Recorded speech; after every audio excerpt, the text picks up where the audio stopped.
అగ్రిసెంట్రల్ వారి పొలం కబుర్లు కార్యక్రమానికి మీ అందరికీ స్వాగతం. వ్యవసాయంలో ఎప్పటికప్పుడు వస్తున్న కొత్త మార్పులు, రైతన్నలకు ఉపయోగపడే సరికొత్త ఆలోచనలు, సాంకేతికత గురించి సరదాగా వివరంగా మాట్లాడుకోవడానికే ఈ పొలం కబుర్లు. అవునండి. ప్రతివారం రైతులకి పనికొచ్చే ఏదో ఒక ముఖ్యమైన విషయంపై కొంచెం లోతుగా చర్చిద్దాం. అవును. మరి ఈరోజు మనం ఒక ప్రత్యేకమైన పంట గురించి తెలుసుకుందాం. అంటే ఒక్కసారి నాటితే చాలు, దాదాపు 40 ఏళ్లపాటు ఆదాయం ఇచ్చే సత్తా ఉన్న పంట అది. 40 ఏళ్లా? అంటే దాదాపుగా ఒక తరం మొత్తం ఆదాయం పొందవచ్చన్నమాట. భలే ఆసక్తికరంగా ఉందే. అదేంటో కాస్త వివరంగా చెప్తారా? అదేనండి, వెదురు సాగు. ముఖ్యంగా పెద్దగా సాగుకు అనుకూలంగా లేని బీడు భూములు, రాళ్ల నేలల్లో కూడా. తక్కువ పెట్టుబడితో, పెద్దగా కష్టం లేకుండా 40 ఏళ్లపాటు నిలకడగా ఆదాయం పొందే అవకాశం కల్పిస్తోంది. వినడానికి చాలా బావుంది కదూ. దీని గురించే ఈరోజు మనం కూలంకుషంగా మాట్లాడుకుందాం. బీడు భూములు, తక్కువ ఖర్చు, 40 ఏళ్ల ఆదాయం, ఇవన్నీ వింటుంటే చాలా ఆశాజనకంగా అనిపిస్తోంది. అయితే నిజంగానే దీనికి ప్రత్యేకంగా సారవంతమైన నేల అవసరం లేదా? లేదు. మరి ఏటా దుక్కి దున్నడం, ఎరువులు వేయడం, పురుగుమందులు కొట్టడం లాంటి పనులేమీ ఉండవా? అంత సులువా? చాలా వరకు మీరు చెప్పింది నిజమే. అదే వెదురు సాగులో ఉన్న గొప్ప విషయం. అవునా? రాళ్లతో నిండిన సారవంతం కాని భూముల్లో కూడా ఇది బాగా పెరుగుతుంది. సాధారణ పంటల్లాగా ప్రతి ఏటా దుక్కి దున్నాల్సిన పనిలేదు. ఎరువులు, పురుగుమందుల అవసరం కూడా దాదాపుగా ఉండదు. అంటే ప్రకృతి సిద్ధంగా పెరుగుతుందన్నమాట. ఓ. అయితే ఒక్క విషయం, నాటిన మొదటి 2-3 ఏళ్లు మాత్రం కొంచెం శ్రద్ధ పెట్టాలి. మొదట్లోనా? అవును. మొక్కలు నిలదొక్కునే వరకు అప్పుడప్పుడు నీరు పెట్టడం, కలుపు మొక్కలు లేకుండా చూసుకోవడం అలాంటివి చేస్తే చాలు. సరే. ఆ తర్వాత దానిపాటికది పెరుగుతూనే ఉంటుంది. అంటే ప్రారంభంలో కొంచెం జాగ్రత్త అవసరమన్నమాట. సరే, పెట్టుబడి తక్కువ, నిర్వహణ ఖర్చులు తక్కువ, కాలపరిమితి ఎక్కువ అంటున్నారు. అంతా బాగానే ఉంది. కానీ పండించిన దానికి మార్కెట్లో గిరాకీ ఎలా ఉంది? మనం పండించడం ఒక ఎత్తైతే దాన్ని సరైన ధరకు అమ్ముకోవడం మరో ఎత్తు కదా.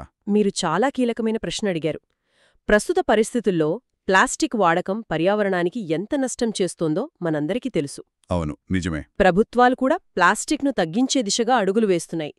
ఈ క్రమంలో ప్లాస్టిక్కు ప్రత్యామ్నాయంగా వెదురుతో చేసిన వస్తువులకు డిమాండ్ బాగా పెరుగుతోంది. అలాగా? ఉదాహరణకు, పాలిథిన్ సంచుల బదులు వెదురునారతో చేసిన సంచులు, ప్లాస్టిక్ గృహోపకరణాల స్థానంలో వెదురుతో చేసిన అందమైన, పర్యావరణహితమైన వస్తువులు, అలంకరణ సామాగ్రికి మంచి ఆదరణ లభిస్తోంది. నిజమే. ఈ మధ్య వెదురు బాటిళ్లు, వెదురు స్ట్రాలు, ప్లేట్లు కూడా కనిపిస్తున్నాయి. బావున్నాయి కూడా. అవును. కానీ ఇవింకా ప్లాస్టిక్ అంత విస్తృతంగా వాడకంలోకి రాలేదు కదా. పైగా ప్లాస్టిక్ చాలా చౌక. వెదురు ఉత్పత్తులు దాంతో పోటీ పడగలవా? ధర విషయంలో రైతులకి ఇబ్బంది ఉండదా? మంచి పాయింట్ అడిగారు. అవును, ప్రస్తుతానికి వెదురు ఉత్పత్తుల ధర ప్లాస్టిక్తో పోలిస్తే కొంచెం ఎక్కువగానే ఉండొచ్చు. అదే కదా. కానీ పర్యావరణ స్పృహ పెరగడం, నాణ్యమైన, సహజమైన ఉత్పత్తుల వైపు ప్రజలు మొగ్గు చూపడం వల్ల వీటికొక ప్రత్యేకమైన మార్కెట్ ఏర్పడుతుంది. అంటే కొనేవాళ్లు ఉన్నారు అంటారా? ఖచ్చితంగా. అంతేకాదు, ప్రభుత్వాలు వెదురు పరిశ్రమను ప్రోత్సహిస్తుండటంతో రాబోయే రోజుల్లో ఉత్పత్తి పెరిగి ధరలు కూడా తగ్గే అవకాశం ఉంది. సరే. అందుకే భవిష్యత్తులో వెదురుకు డిమాండ్ మరింత పెరుగుతుందనే అంచనాలు బలంగా ఉన్నాయి. అందుకే ప్రభుత్వాలు కూడా దీన్ని బాగా ప్రోత్సహిస్తున్నాయి. ఆ ప్రోత్సాహం గురించి అడుగుదామనుకున్నాను. దేశవ్యాప్తంగా వెదురు ప్రాసెసింగ్ యూనిట్లు, ఉత్పత్తుల తయారీ కేంద్రాలు ఏర్పాటు చేసే దిశగా కూడా ప్రయత్నాలు జరుగుతున్నాయట కదా? అవును, జరుగుతున్నాయి. అంటే రైతులకు మార్కెట్ విషయంలో భరోసా పెరుగుతుందన్నమాట. సరే, వెదురు సాగు చెయ్యాలని నిర్ణయించుకుంటే ఏ రకం వెదురునెంచుకోవాలి? మన ప్రాంతాల్లో చాలా రకాల వెదురు కనిపిస్తుంది కదా. అవును. ముళ్లతో ఉన్నవి, లేనివి, ఏది లాభదాయకం? అవును, సరైన రకాన్ని ఎంచుకోవడం చాలా ముఖ్యం. మన దేశంలో దాదాపు 136 రకాల వెదురు జాతులున్నాయని అంచనా. 136 రకాలా? అవును. మన అడవుల్లో, గ్రామాల్లో సాధారణంగా ముళ్లతో కూడిన వెదురు ఎక్కువగా కనిపిస్తుంది. అయితే వాణిజ్య సాగుకు, విలువ ఆధారిత ఉత్పత్తుల తయారీకి కొన్ని ప్రత్యేక రకాలే అనుకూలంగా ఉంటాయి. అవేంటి? వాటిలో ముఖ్యంగా చెప్పుకోవాల్సింది తుల్దా రకం. తుల్దా? తుల్దా. ఇది ప్రధానంగా త్రిపుర రాష్ట్రంలో పెరుగుతుంది. దీనికి ముళ్ళుండవు, కర్ర నిటారుగా, బలంగా, ఎక్కువ గుజ్జుతో పెరుగుతుంది. ఓ, ముళ్ళుండవా? ఉండవు. ఇది ఫర్నిచర్, హస్తకళలు, నిర్మాణ రంగాలకు కూడా బాగా ఉపయోగపడుతుంది. జాతీయ వెదురు సంస్థ, నేషనల్ బ్యాంబూ మిషన్తో పాటు కొన్ని స్వచ్ఛంద సంస్థలు కూడా ఈ టుల్దా రకాన్ని బాగా ప్రోత్సహిస్తున్నాయి. తుళుదా రకం గుర్తుంచుకోవాలి. మరి ఈ తుళుదా రకం మన ఆంధ్రప్రదేశ్, తెలంగాణ లాంటి ప్రాంతాల్లోని అన్ని రకాల నేలలకు సరిపోతుందా? ఏమైనా ప్రత్యేక జాగ్రత్తలు అవసరమా? తుల్దా రకం చాలా ప్రాంతాలకు అనుకూలంగానే ఉంటుంది. ముఖ్యంగా నీటి ఎద్దడిని తట్టుకోగలదు కాబట్టి మన ప్రాంతాల్లోని చాలా భూములకు సరిపోతుంది. అదొక మంచి విషయం. అవును. అయితే ఏ పంటకైనా వేసే ముందు స్థానిక వ్యవసాయ నిపుణుల సలహా తీసుకోవడం ఎప్పుడూ మంచిదే. నిజమే. భూసార పరీక్ష చేయించుకొని వారి సూచనల మేరకు సాగు మొదలుపెడితే ఇంకా మంచి ఫలితాలొస్తాయి. కానీ సాధారణంగా పెద్దగా ఇబ్బందులుండవు. సరే, రకం ఎంచుకున్న తర్వాత అసలు సాగు విధానం ఎలా ఉంటుంది? ఎకరాకు ఎన్ని మొక్కలు నాటాలి? పెట్టుబడి ఎంత అవుతుంది? ముఖ్యంగా రైతులెదురుచూసేది ఆదాయం గురించే కదా. అది ఎప్పటినుంచి మొదలవుతుంది? ఎంతొస్తుంది? ఈ లెక్కల కాస్త వివరంగా చెప్తారా? తప్పకుండా. సాధారణంగా ఎకరా పొలంలో 15 అడుగులకు ఒక మొక్క చొప్పున నాటుతారు. 15 అడుగులా? అవును, 15 అడుగుల దూరం. అంటే ఎకరాకు సుమారు 160 మొక్కలు పడతాయి.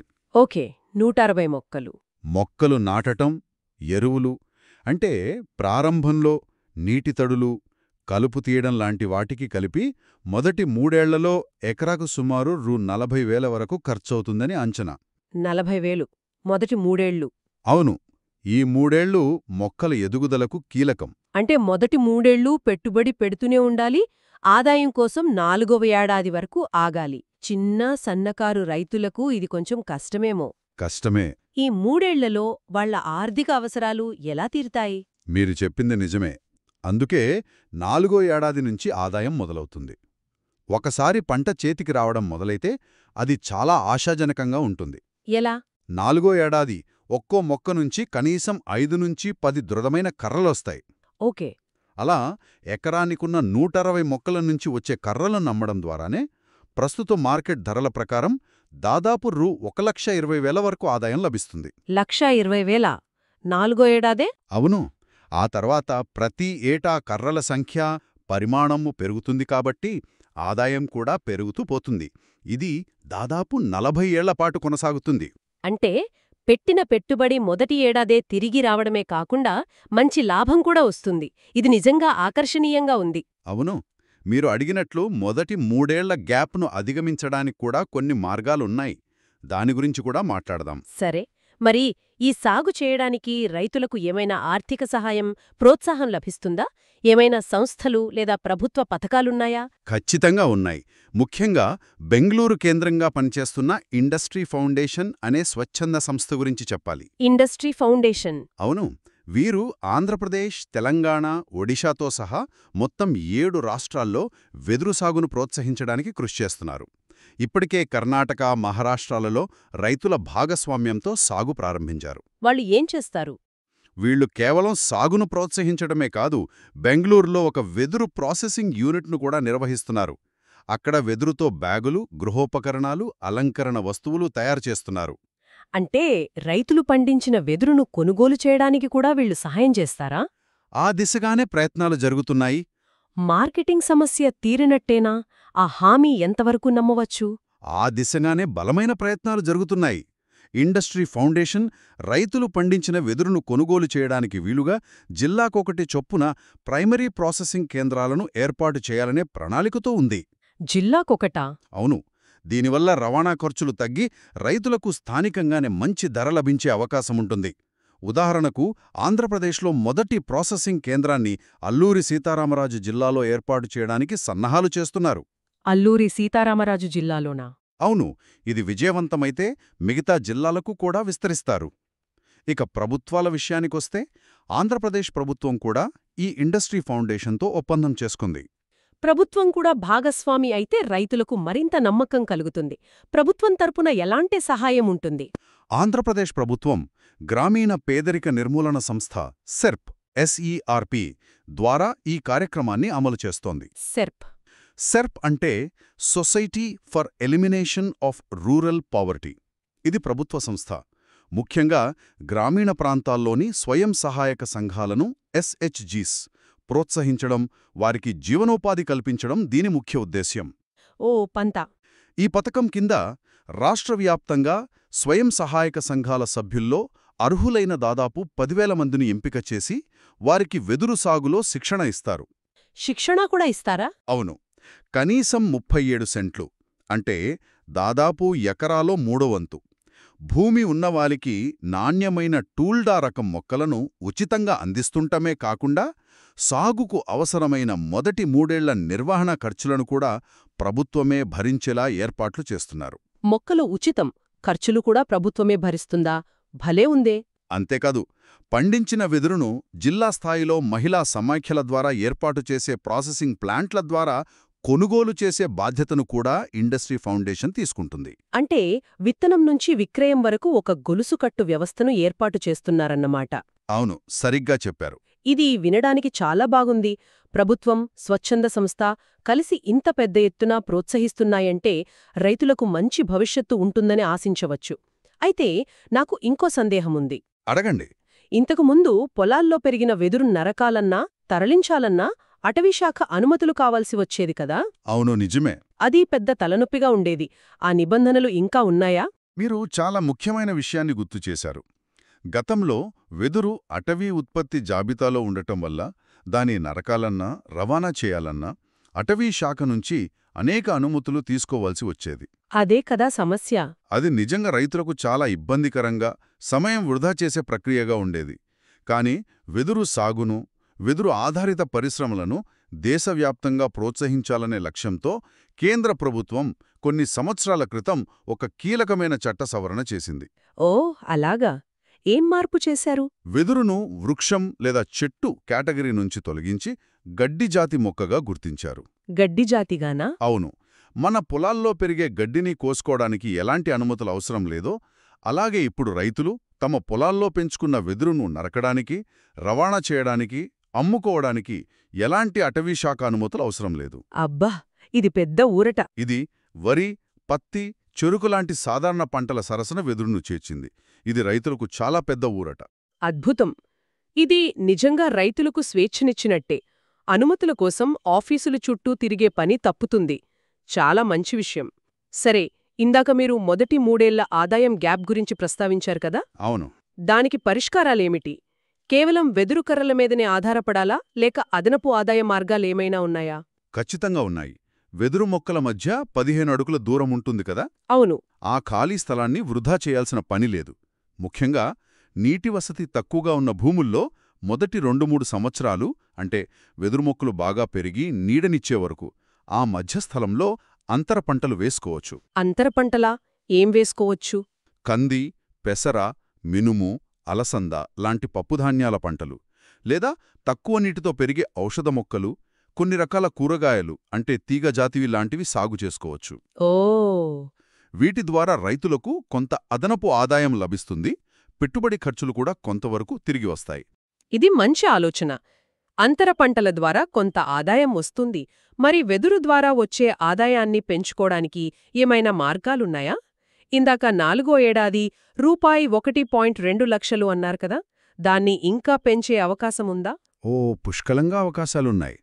ఆ 1.2 లక్షల అంచనా కేవలం పచ్చివెదురు కర్రలను నేరుగా అమ్మితే వచ్చేది. అవును. అదే ఆ కర్రలను కొనుగోలు చేసే పరిశ్రమల అవసరాలకనుగుణంగా వాళ్లకు కావలసిన సైజుల్లో ముక్కలుగా కత్తిరించి ఇస్తే దాన్ని విలువ జోడింపు అంటారు. Value addition. అవును, వాల్యూ అడిషన్. అలా చేస్తే అదనంగా మరో ₹1,00,000 వరకు ఎక్కువ ఆదాయం పొందవచ్చు. మరో 1,00,000 అదనంగానా? అంటే రెట్టింపవుతుందా? దాదాపుగా. దీనికి కొంచెం అదనపు శ్రమ, చిన్నపాటి యంత్రాలు అవసరం కావచ్చు, కానీ ఆదాయం గణనీయంగా పెరుగుతుంది. అంటే కొంచెం ప్రాసెసింగ్ చేస్తే ఆదాయం రెట్టింపవుతుందన్నమాట. ఇంకా ఏమైనా చేయొచ్చా ఇంకా ఎక్కువ ఆదాయం సంపాదించాలంటే? చాలా చేయవచ్చు. ఇంకాస్త ముందుకు వెళ్ళి వెదురుతో టూత్ బ్రష్లు, దువ్వెనలు, పానీయాలు తాగే స్ట్రాలు, గొట్టాలు. వెదురు స్ట్రాలు. అవును, కాటన్ బడ్స్ పుల్లల్లాంటి చిన్న చిన్న వస్తువుల తయారీకి అవసరమైన ముడిసరుకుగా మార్చి అమ్మితే ఇంకా ఎక్కువ ధర పలుకుతుంది. ఓహో. అలాగే అగర్బత్తీ పుల్లలు, ఐస్ క్రీం పుల్లలు తయారుచేసి అమ్మడం కూడా మంచి ఆదాయ వనరు. వీటికి స్థానికంగానే మంచి డిమాండ్ ఉంటుంది. వావ్. అంటే ఒక రైతు కేవలం వెదురు పండించడమే కాదు, చిన్నపాటి ప్రాసెసింగ్ యూనిట్ను తన పొలం దగ్గరే పెట్టుకుంటే ఆదాయాన్ని చాలా రెట్లు పెంచుకోవచ్చన్నమాట. ఇది నిజంగా ఉపాధి కల్పన కూడా. ఖచ్చితంగా. ఇంకా ఈ వెదురుకు ఇతర ఉపయోగాలేమైనా ఉన్నాయా? చాలా ఉన్నాయి. వెదురుకు అత్యధిక ఉష్ణ సామర్థ్యం అంటే హై థర్మల్ కెపాసిటీ ఉంటుంది. ఉష్ణ సామర్థ్యమా? అంటే ఇది మండినప్పుడు ఎక్కువ వేడినిస్తుంది. అందుకే దీన్ని బయోచార్ అంటే ఇది నేలని సారవంతం చేసే ఒక రకమైన బొగ్గు. బయోచార్ విన్నాను. అవును, బయోచార్ ఇండస్ట్రియల్ బొగ్గుగా మార్చి ఇంధన అవసరాలకు అమ్మవచ్చు. వెదురు పొట్టును కూడా బయోమాస్గా బాయిలర్లలో వాడతారు. ఓకే, వీటిని కొనడానికి కూడా ప్రత్యేకంగా కంపెనీలు ముందుకొస్తున్నాయి. ఇక ఈ మధ్యకాలంలో బొంగులో చికెన్, బొంగులో బిర్యానీ చాలా ఫేమస్ అయ్యాయి కదా? అవునవును, బొంగులో చికెన్ రుచే వేరు, దానికి వాడేది కూడా ఈ వెదురే కదా. అదే, వాటికి వాడే వెదురు బొంగులకు హోటళ్లు, రెస్టారెంట్ల నుంచి మంచి డిమాండుంది. భలే భలే. అంతేకాదు, పర్యావరణ హితం కోసం ప్లాస్టిక్ కప్పులు, ప్లేట్లు, గ్లాసుల స్థానంలో వెదురుతో చేసిన వస్తువులను ప్రోత్సహించే ప్రయత్నాలు ప్రపంచవ్యాప్తంగా జరుగుతున్నాయి. అవును. ఇవన్నీ చూస్తుంటే భవిష్యత్తులో వెదురుకున్న అవకాశాలు, డిమాండ్ స్పష్టంగా కనిపిస్తున్నాయి. నిజంగా వింటుంటే వెదులు సాగు అనేది కేవలం ఒక పంట కాదు, ఒక పరిశ్రమకు మూలంలా అనిపిస్తోంది.